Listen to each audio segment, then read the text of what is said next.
In ancient Israel, a vow was a sacred promise, a solemn declaration made before God and the community.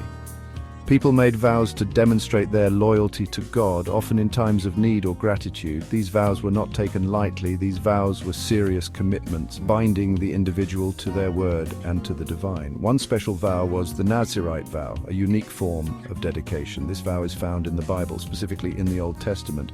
The book of Numbers, chapter 6, verses 1 through 21, describes the Nazirite vow in detail. This vow was a way to show deep dedication to God, setting oneself apart for a period of time.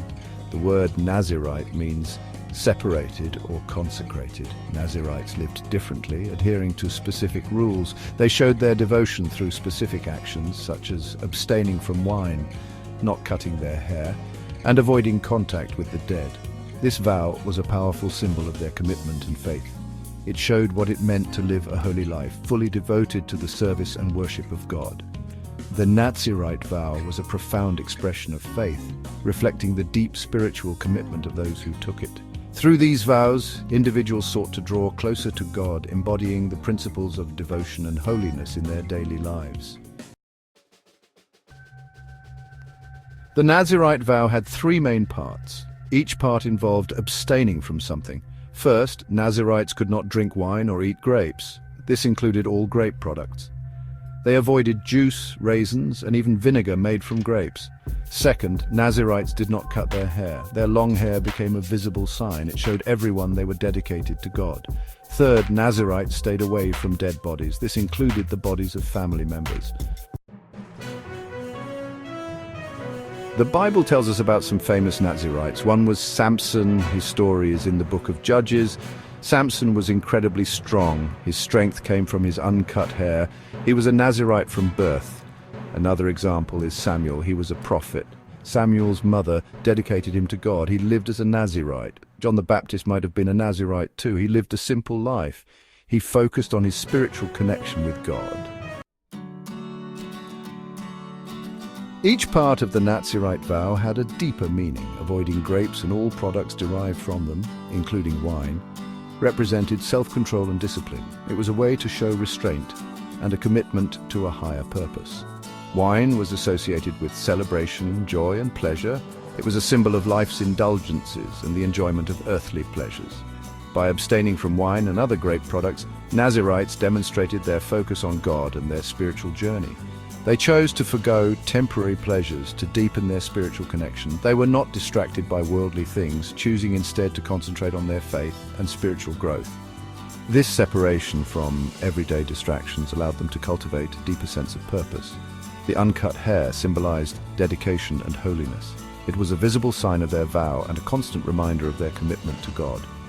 Long hair set the Nazirites apart from others, marking them as individuals who had taken a special vow. It was a distinctive feature that made their dedication visible to all. It was an outward sign of their inner commitment and spiritual journey. The long hair served as a daily reminder of their vow and their unique relationship with God. Finally, avoiding contact with the dead represented spiritual purity. It was a way to maintain their ritual cleanliness and avoid any form of defilement. Death was seen as ritually unclean, and by avoiding it, Nazirites ensured they remained pure and undefiled.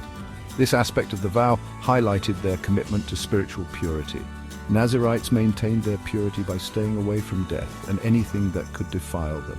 Their lifestyle was a testament to their unwavering dedication to their spiritual path and their desire to remain holy. Today, people don't usually take the Nazirite vow literally. However, the essence of the vow still holds significant meaning in our modern lives. The ideas behind the Nazirite vow are still important and relevant. They teach us about the power of commitment and the importance of setting personal goals. The vow teaches us about commitment. It encourages us to dedicate ourselves fully to our aspirations, whether they are spiritual, personal, or professional. It emphasizes self-discipline and spiritual devotion. By practicing self-control and focusing on our spiritual growth, we can achieve a deeper sense of purpose and fulfillment. We can apply these lessons in our lives, whether it's through meditation, prayer, or simply being mindful of our actions. We can strive to live with intention and purpose. We can choose to focus on our relationship with God. By dedicating time to spiritual practices, we can strengthen our faith and find solace in our beliefs. We can make choices that reflect our values. Acts of kindness, charity, and community service are ways we can live out our principles and make a positive impact. We can strive for personal growth. By setting goals and working toward them, we can continuously improve ourselves and reach new heights.